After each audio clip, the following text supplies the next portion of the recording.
Hi everyone, welcome back again to my YouTube channel. This is Love Apparel. In today's video, we're showing us how I went about the cutting and sewing of this beautiful gown you saw on my thumbnail. So if this is what you're interested in, don't keep on watching. And if you're yet to subscribe to my YouTube channel, please subscribe, like, share, comment on this video. Let's get started. With me here is 6 yards of African fabric, but I'm going to be using my pattern paper for the drafting. So here is my starting line. I mark 1 inches for my starting line. From my starting line, I mark my half length, which is 16 inches. I mark my bust point, I mark my chest line. On my starting line, I divide my shoulder by 2 and mark. Also on my chest line, I mark my shoulder divided by 2 and I connect the lines. On my shoulder line, I came in with 3 inches for my neck depth and I came down with 3.5 inches for my neck width. I came down with 1 inch for my shoulder slant. I curve my neck depth and I marked my shoulder slants. For my sleeve, I extended my shoulder slant with 4 inches, but you can make it 3 inches. So from that line, I came down with 1 inches. I'll connect it to my shoulder slant. That's my sleeve length, the continuous sleeve we have. I'll curve it very well. On my half length, I mark my bust span divided by 2. I mark it up to the length of my bust point by coming down with 1 inches. On my dart, I mark half inches on both sides and I connect the lines. I divide my waist by 4 and mark. I replace the dart that is going off and I mark it. I divide my bust by 4 and mark. I extended the line to my chest line. So with my front curve, I curve my sleeve, connecting it to my chest line. I'll go ahead to cut off this pattern paper. This is our front pattern. After cutting it, I went ahead and placed for my back. I've already marked 1 inches for my zipper allowance, as you can see here. So I placed my front pattern paper. I will trace the line on the pattern paper to the back pattern paper and make some adjustments to my back pattern paper. So here is my front. I will indicate my chest line, my bust point, my waistline. I will indicate my chest line on my back pattern paper to give it a structure. As you can see, I came in with 3 inches for my neck depth and I came down with 1.5 inches. That's for my back neckline. I will connect my lines. I divide my bust point by 2 and mark. I extended it up by 8 inches. I connect the line by half inches on both sides.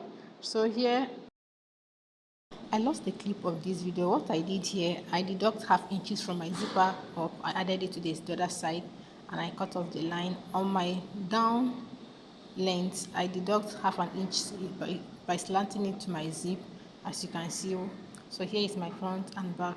For our down pattern, that's the skirt pattern, we have to do some calculation before cutting it. So my waist is 28, the zipper allowance is 2 inches, the length of the gown of the skirt is 30 inches. I'll add my waist to my zipper allowance, which gives me 30. The next step, we're going to be getting the radius of our skirt. Size waist divided by the radius. The radius is 3.14. So here 30 divided by 3.14 gives me 9.5. So that is our radius. The next step, I will plus my 9.5 plus 30 as the radius plus the length of the skirt, which gives me 39.5. So 39.5 times 2, which gives me 79. So on my fabric, I will mark 39.5 into 2 places, just as I've done here. So I will fold it this way. I'll fold it into 2 like this, and I will mark my radius. My radius is still 9.5. I will make sure I get 9.5 here. So from here, I will mark the length of my gown, the length of my skirt, which is 39.5. So I'll mark it all around my skirt. Also, I'm gonna head to cut my front and back material plus my lining. I'll notch my dart. I'll go back to my machine and sew it together. Here I've done that. I've joined my lining to my fabric. I've sewn it neatly. So for the shoulder, I will join the shoulder this way by putting hand inward to sew it. I'll go back to the machine to sew it this way. Here I've sewn it. As you can see, it's looking very neat. I also went ahead and darted my For my extended peplum, I'm going to be using this fabric for it. Here I have 2 on fold. I have 28 on fold, so I'll mark 10 inches for the length. Here is 28, as you can see. So I'll divide my waist by 4 and mark. I will go ahead and notch it.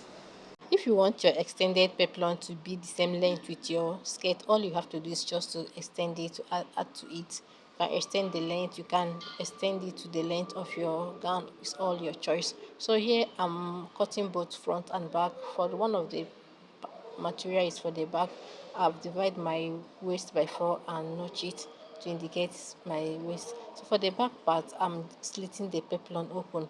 I'll go ahead to cut extra for my lining because this material is light. I want it to be a bit thick, so I'll face it right side facing each other and stitch it from the stitch. On the back pattern, I will slant my zipper side.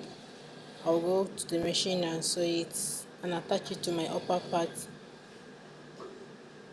This is my zipper part, my waist part. So from the waist, I will notch it and go to the machine and sew it and attach it to my front part as well as the back part.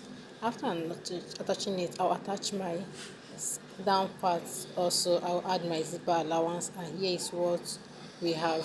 Thank you for watching. Thank you for staying tuned. See you in my next video. If you like this tutorial, please like, share, comment on my YouTube channel. Thank you. Bye.